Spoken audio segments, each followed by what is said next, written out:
Hi everyone, it's Miss Knutson. I'm here with Tessa, and before we get started today, I would like to encourage you to subscribe to this channel. Go ahead and hit the subscribe button, the one with the bell on it, or the one with my face on it, whichever one you see appear. Go ahead and subscribe for more art lessons, more ways to supplement your child's art education. Today we are going to do a drawing lesson with some simple basics of how to draw objects. There's nothing wrong with using your imagination and drawing the things that you know what it looks like and you can draw it.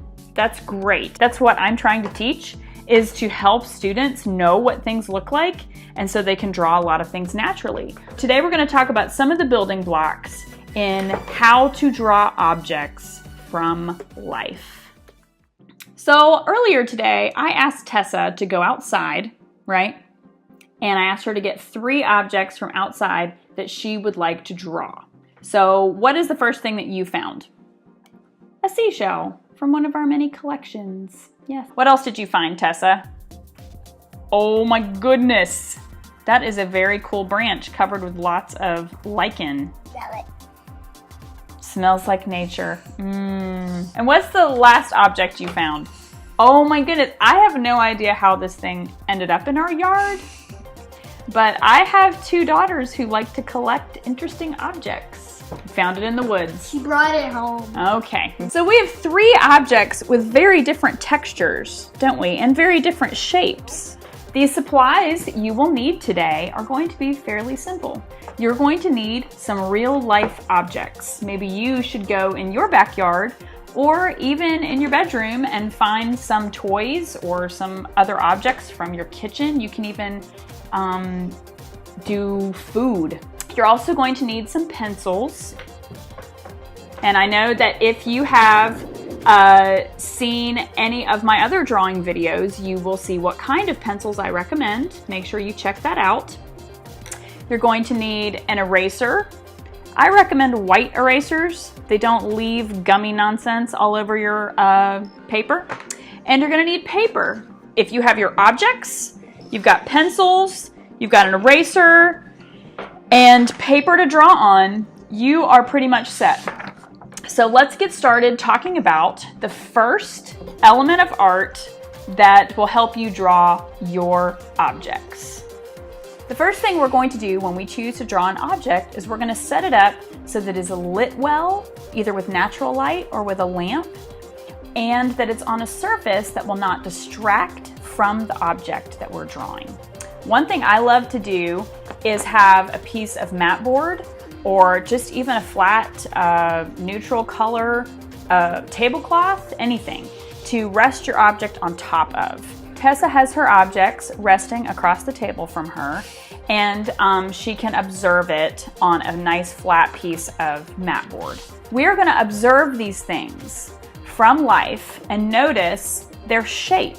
Another way of saying that is to notice the edges and the contour of the object. We're going to notice the edges of the object. So with this object that Tessa wants to draw, the shape is not difficult, is it? No. What shape would you call this? Oval. An oval. Yeah, it's like an oval. In order to start drawing this object, Tessa would draw one continuous line that would make an oval. How do you draw something that's really lumpy like this? How do you draw that, Tessa?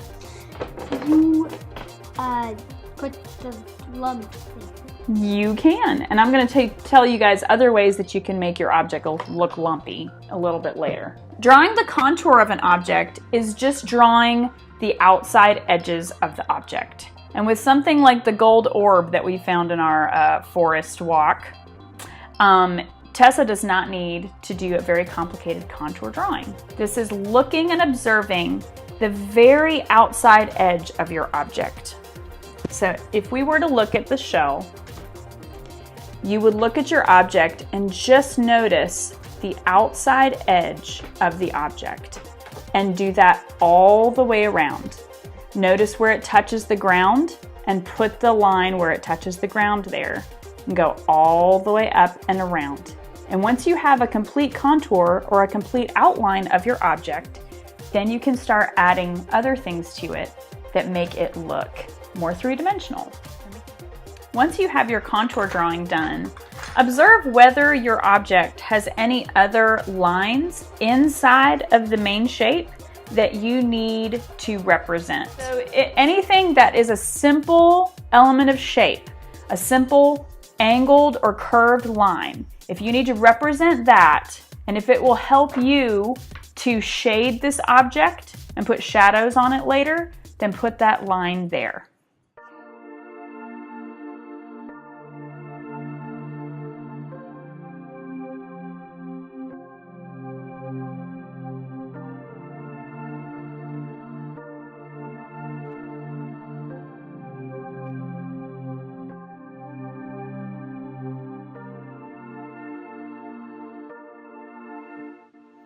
Once you have done a bit of your contour drawing, the next element to draw from life that you are going to need to practice is adding value, or the more common term is shading your object. When you shade your object, there's a couple really cool ways of doing that.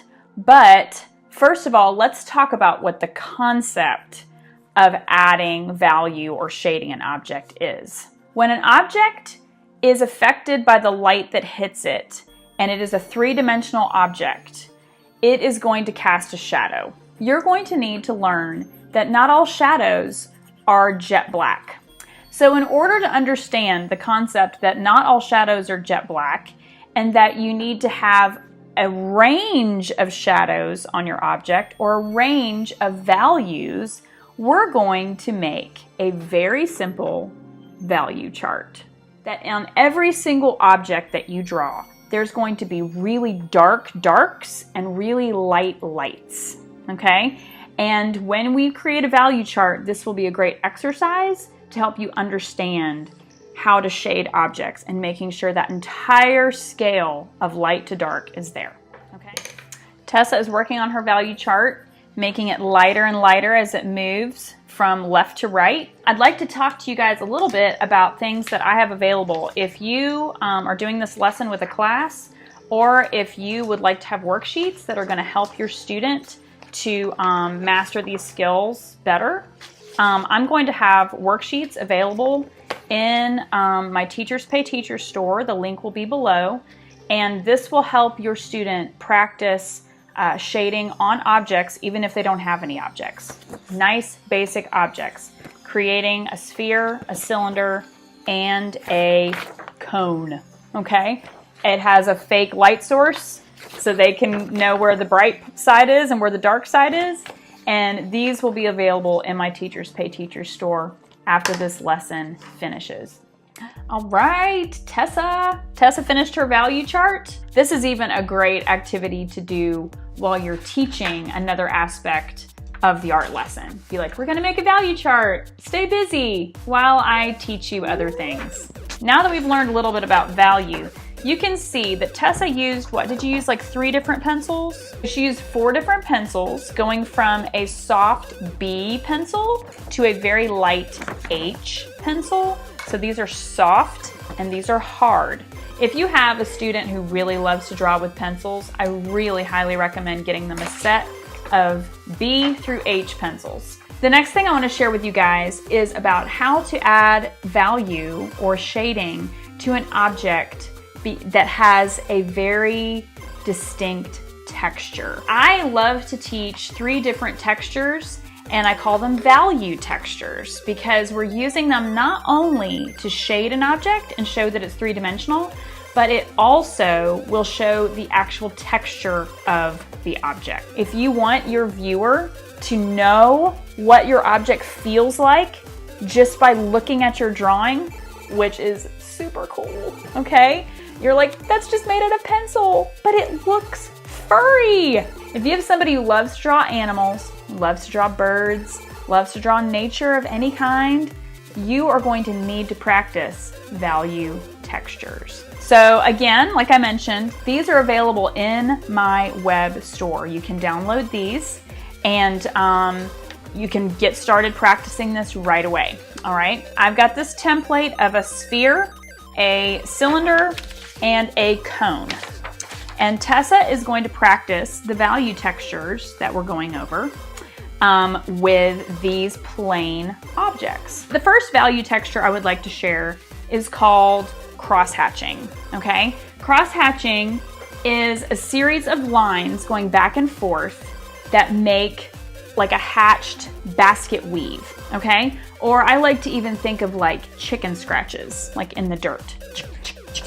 I want you to try to shade one of your objects on this worksheet with crosshatching. My worksheet has a fake light bulb right there. See it?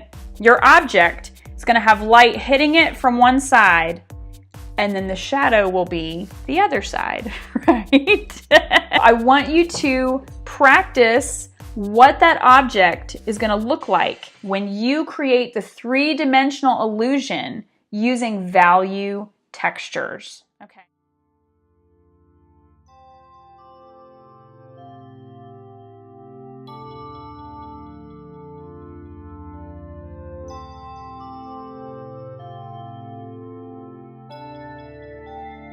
But Tessa got some crosshatching practice in. Have you ever done crosshatching before?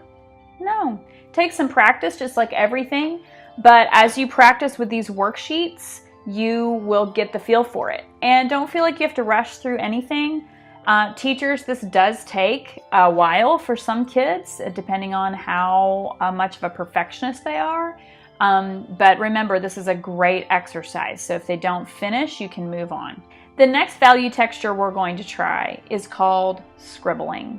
It's not uncontrolled scribbling, it's controlled scribbling.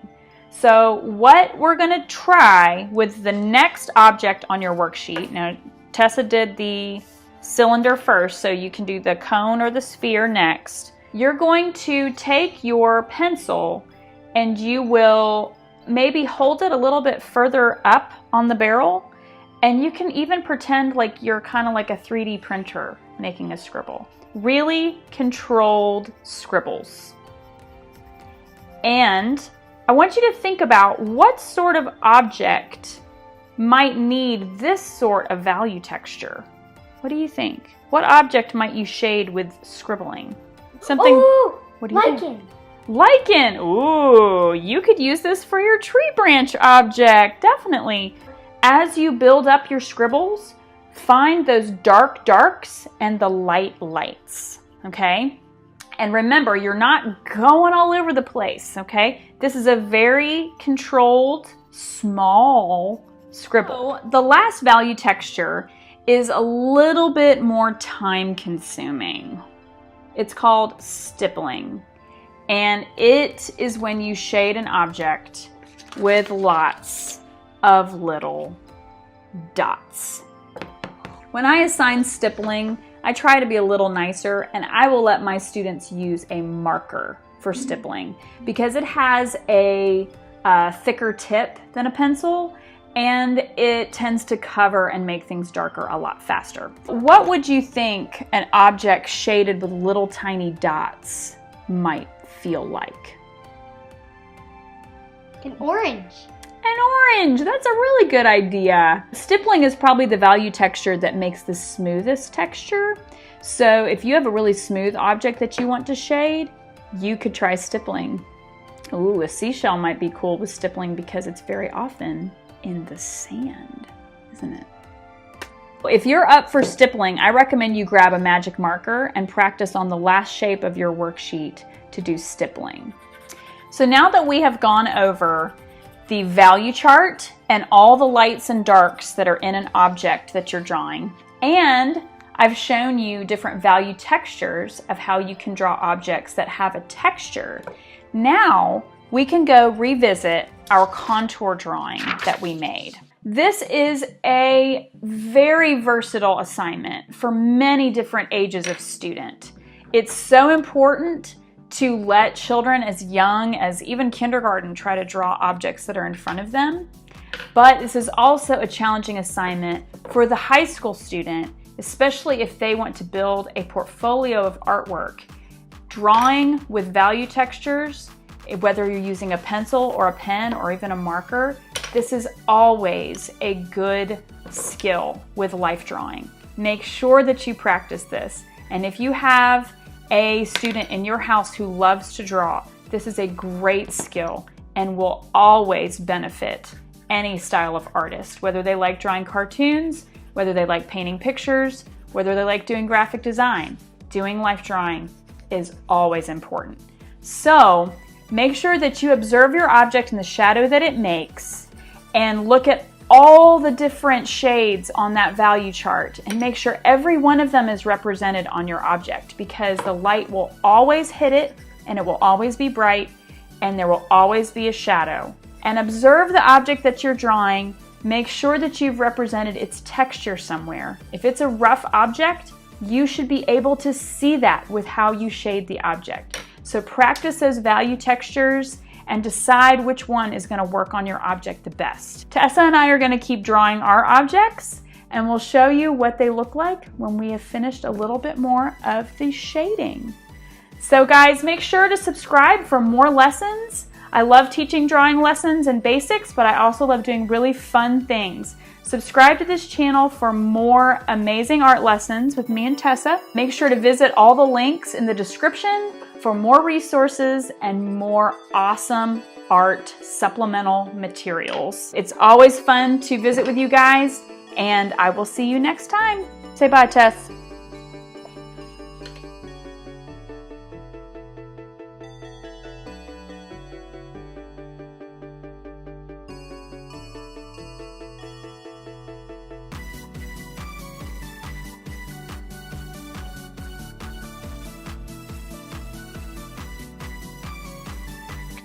Now, again, Tessa chose a very smooth and reflective golden orb found in the woods. Maybe if we rub it, a genie will come out. This is still life. Still life has to stay still, right? Still life.